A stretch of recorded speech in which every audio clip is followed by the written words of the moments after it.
Get you some breaking news here on this Wednesday. It revolves around the Australian cricket team ahead of the Ashes. Let's go to Adelaide off the top. The Australian wicketkeeper Alex Carey is speaking.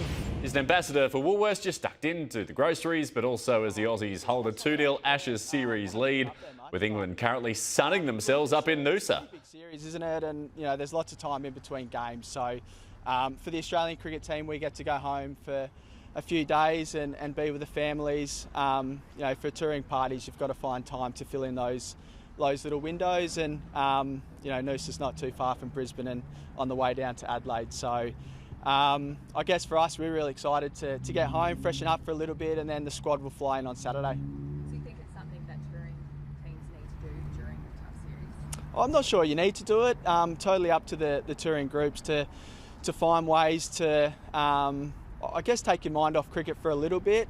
The Ashes is a very hotly contested contest, and you don't want to be thinking cricket every single day of the tour. If you do have a little break, it's probably not a bad time to refresh the batteries. And for the Australian cricket team, we're able to fly home, spend time with the family, and then come in here Saturday, and we'll start training on Saturday afternoon. So when you've toured previously, Alex, what sort of things have you done to take your mind off? Our boys play a fair bit of golf.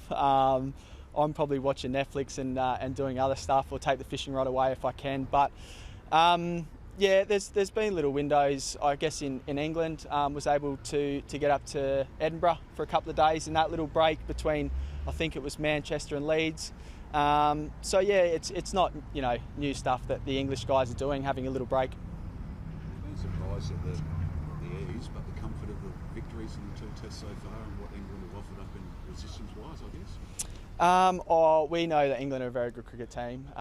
We also understand we were in a position like this 2-3 years ago over in England, and we weren't able to, I guess, win that series. We were good enough to retain the Ashes. So for us, we're really excited for the opportunity we've got, but also understand we've got to continue to play good cricket.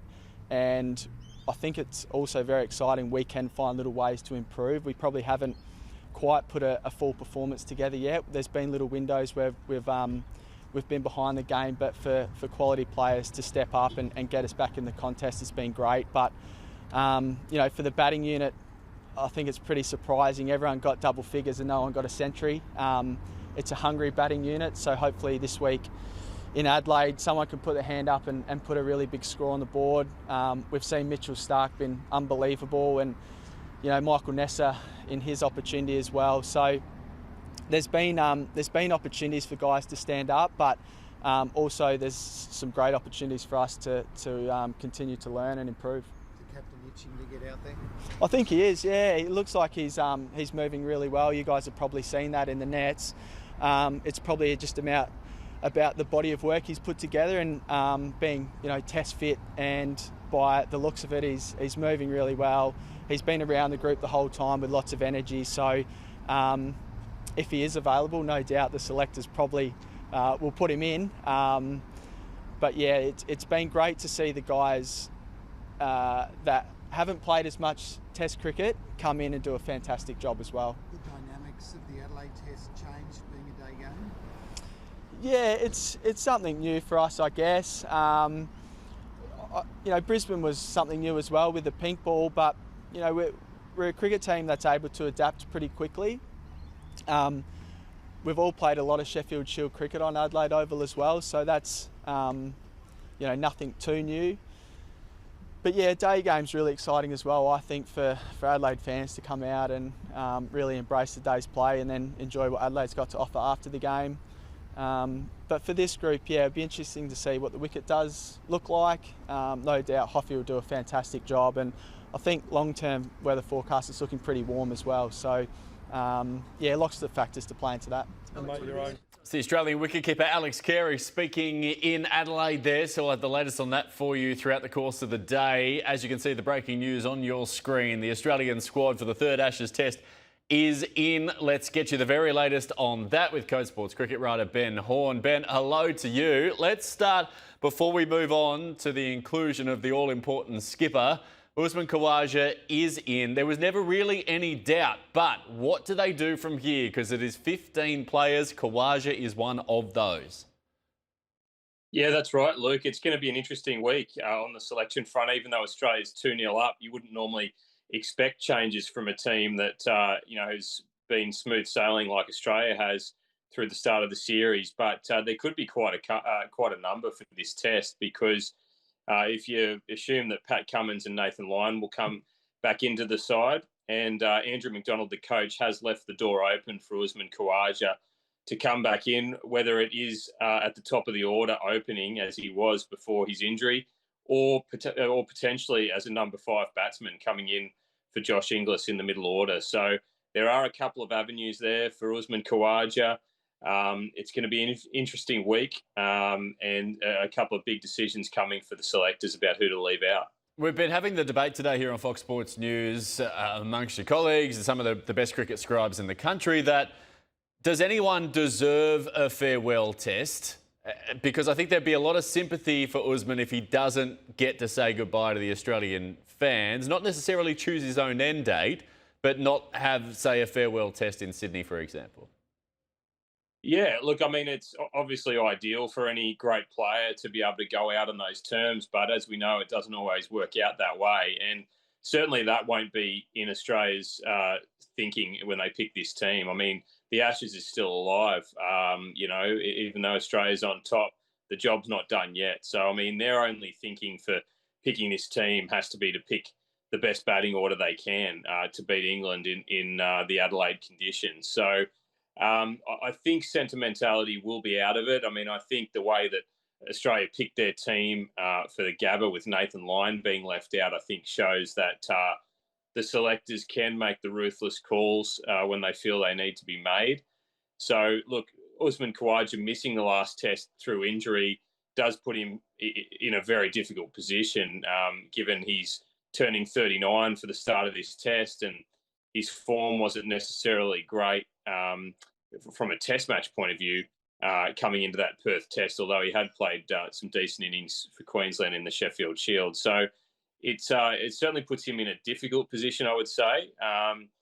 But Josh Inglis didn't necessarily hit the ball out of the park with his opportunity in a batting sense anyway in the middle order. So, look, Usman was certainly in Australia's plans for the first part of the series, obviously before that injury hit. So, he can't be ruled out, and he has done a job batting in the middle order previously. So he is a versatile option, and Australia won't be taking anything for granted. So it'll come down to just who they think is the best team in the end. And, on that level, you'd have to say Josh Inglis is probably the favourite to keep his spot, but Usman not without a chance. Let's talk about the skipper, Pat Cummins. He is back. He's in the 15. You expect him to be in the 11 on game day at Adelaide Oval, Bet? Yeah, I mean, I do. We thought he was pretty close to playing in Brisbane, which Andrew McDonald has confirmed that they were seriously considering Pat Cummins right down to the last day or so there before the Gabba test. So, I mean, based on that, I think, there's not much doubt over him playing this test. Obviously, he'll have to get through the training in the lead up. And I think the most important thing with Cummins all the way through has been how he pulls up after training rather than how he gets through the session itself. So provided everything keeps going as it has, Pat Cummins will play and he'll be captain, which is expected, but is, an interesting call given Steve Smith has been in such great command of all the tactical strings he's pulled so far as the stand-in. We saw on Tuesday the news around Josh Hazlewood and that Achilles ruling him out for the rest of the Ashes series. Where do you think he's at as a multi-format cricketer? And what do you think those ambitions have on the impact of those ambitions have on his test ambitions? Yeah, look, it's a shattering result for Josh Hazlewood because, he did look in excellent form through the one-day matches leading into this summer. I think he would have been a real threat in this Ashes series, as he always is. But as you say, the last 4 or 5 summers now, these sort of niggles have really troubled him and kept him out of action. And in many ways, you'd have to say Australia has dodged a bit of a bullet this summer that his niggles have happened firstly in the Shield game and then in training rather than in an actual test match. So, look, I think Josh Hazlewood still has a lot left to offer in Test cricket. I think once he's up and running and he's actually in the groove of playing a Test summer, I think his body has been shown that it is reliable. It's just getting over the hurdle of coming into a summer that seems to be the issue. The injuries seem to occur as he's building up to play the first Test or playing the first Test. So I don't know how Australia overcomes that. But I think Josh Hazlewood will still keep fighting on, and certainly in the shorter formats, he's a key man. And Australia's focus now is getting him right for the T20 World Cup, which will be in the first half of 2026. We've been loving the optics of England sunning themselves up in Noosa 2-0 down. A lot of Australian fans having some fun with that. But just on one of the Englishmen in particular, in Jofra Archer, what type of Jofra, given the sledge from Steve Smith saying that he was only bowling fast now, that there was nothing going on, what type of Jofra do you think we can expect spell one at Adelaide Oval? Yeah, look, I think he'll be fired up as he was at the start of the Test in Perth. He was outstanding. So, he did start well in Perth. The challenge has got bigger for him now because his, fast bowling ally, Mark Wood's been ruled out of the rest of the series for England. So that just puts even more pressure on Archer's shoulders. I mean, I know that a lot of people have been questioning his attitude and his approach, but you have to remember that Jofra Archer's only played a couple of Test matches in the last couple of years. Like, physically, this is an enormous challenge for him to get through 3 Test matches in a row when he's barely played 3 in the last 2 or 3 years. So, I think on that level, Australia will feel pretty comfortable that if they can withstand an early onslaught from Archer, that it's going to get harder for him the longer that the Test match goes. Physically, I'm not sure that he'll be up to the challenge, but I think he'll be breathing fire at the start of the Test, and that's going to present a challenge for Australia's top order. Ben, appreciate your insights as always. Speak soon.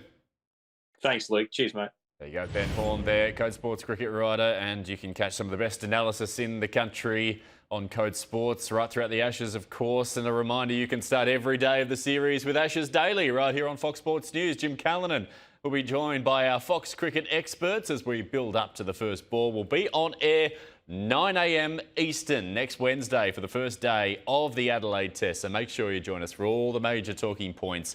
That is live right here on Fox Sports News.